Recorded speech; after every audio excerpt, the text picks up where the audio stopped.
Sejam bem-vindos ao nosso curso A Vida Intelectual, Seu Espírito, Suas Condições e Seus Métodos. Esse curso ele é baseado no livro dos Sertilanges. Anthony Dalmas Sertilanges foi um filósofo e teólogo francês que viveu no início do século XX. A sua obra foi escrita em 1920 e é desde então indispensável para todo aquele que busca a vida intelectual. Eu quero apresentar para vocês o que iremos estudar nesse curso. Na nossa primeira aula, nós iremos falar sobre a vocação do intelectual. E nós vamos ver que o intelectual ele é um consagrado e ele deve, portanto, dedicar-se ao seu chamado, à sua vocação. Nós vamos falar também sobre as virtudes do intelectual. E nós vamos ver que toda verdade é a verdade de Deus. E Deus é Ele mesmo a própria verdade. De modo que o intelectual que busca a verdade com o coração sincero, em última análise, está buscando o próprio Deus. Nós vamos falar também sobre a organização da vida do intelectual.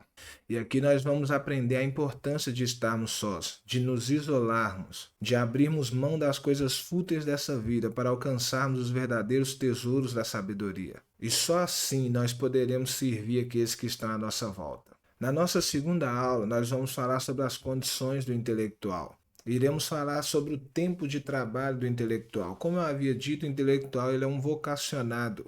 E o seu tempo de trabalho é permanente, não é apenas um período que você se propõe a estudar, mas o intelectual ele busca a sabedoria por toda a sua vida. Nós vamos falar também sobre o campo de trabalho do intelectual. E nós vamos ver que nós temos muitas limitações, portanto os sacrifícios são necessários. Devemos abrir mão de muitas coisas, inclusive de coisas boas, para nos dedicarmos à nossa vida de estudo. Nós iremos falar também sobre o espírito de trabalho do intelectual. E nós vamos ver que o intelectual ele não é senhor da verdade, mas ele é servo da verdade. De modo que quando nos deparamos com a verdade, devemos nos dobrar, nos curvar diante dela com humildade, lembrando sempre que a humildade é a virtude do intelectual. Na nossa terceira e última aula, onde nós falaremos sobre os métodos do intelectual, nós vamos falar sobre a preparação do trabalho. E aqui nós vamos falar sobre a leitura, sobre a organização da memória e como fazer as anotações de maneira correta.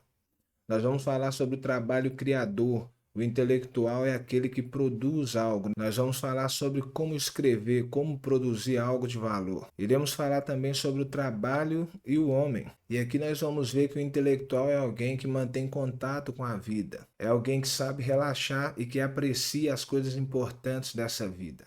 E assim nós encerramos a nossa apresentação. Uma vez mais, sejam muito bem-vindos ao nosso curso. E antes de darmos início às nossas aulas, entre para o nosso grupo do WhatsApp Jornada Intelectual, porque ali no grupo nós estaremos colocando as atualizações do curso e estaremos disponibilizando também os PDF com os slides que serão usados para a apresentação desse curso, ok? Então, bons estudos e até a próxima.